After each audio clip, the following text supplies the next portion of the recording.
Welcome to this edition of Open-SCAD by DIY3DTech.com. This episode, we're going to vary a little bit from looking at code to sharing with you a couple tricks. So one of the things that you might remember is building this. And I talked about this in a couple episodes, especially the cover. So I took a lot of the measurements off this and what I found on the internet. However, it's kind of unusual because I didn't get it didn't give good specifications on the radius of this. I just really had separations, and I had to do a lot of guessing. And one of the things I didn't want to have to keep or print this out at all. Spend the time or the plastic or electricity. So what I decided to do was actually print it out and test it.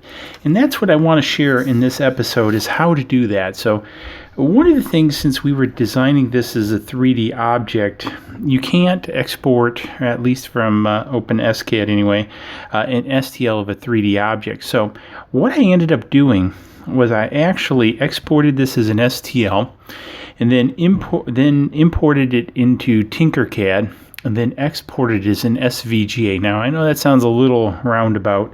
And then I took that SGA into a graphics program and then printed it out. Now, what you'll get is a two-dimensional object of this, of it sitting out with all the attributes that can be seen from the bottom. Now, that's kind of important to remember. Because if it can't be seen by the bottom, it won't come out in the STL. So if you have multi-layered objects, it's not going to work. But for something like this, it actually worked very well. And you can kind of see, because this was the original one, and as you can see, I cut it out from here and use this to measure it up. And as you can see, it's a little bit off, and that's where I had to do some adjusting. And I could see in real time how I needed to make my adjustments to make this all work out. And then here's the other one that I printed out later. Now, you do sometimes get some strange artifacting like this here, these lines around this one socket, but that's okay. And long story short, I just used an X-Acto knife to cut out the pieces on actually this cutting board, and then I could lay it over here. Now, I also did it with the box too, to get the layout of the box correct. And I wanted to check that also, and worked very similar. So this is an interesting little tip. Now, the other pieces you've noticed that I've written on here too. So what this does is kind of gives me a little bit of a map. And if you wanted to get a little bit particular, you could probably do it on graph type paper and all that kind of stuff. But one of the things I did my doodlings on here too, of where was off and what I had to adjust for this, and it helped me actually visualize this a little bit better.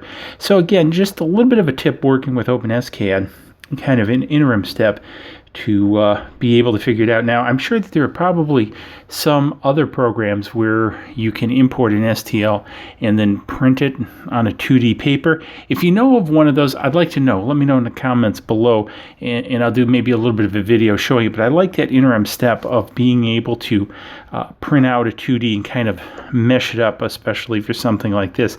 And I think where this is also be handy is in working in a 2D world, because now if you use circles and squares versus cubes and cylinders, you can just export directly to an SVG file. And we've shown how to do that in other videos and import it for the CNC. And so again, you could do it like that, and again, measure things up. And what this does is just saves a whole heck of a lot of time to be able to mock it up like this. So anyways, hopefully this video helped you. If it did, give it a thumbs up, subscribe to the channel. A lot more of this stuff coming in the future, so you want to stay tuned. Cheers, see you in the next video.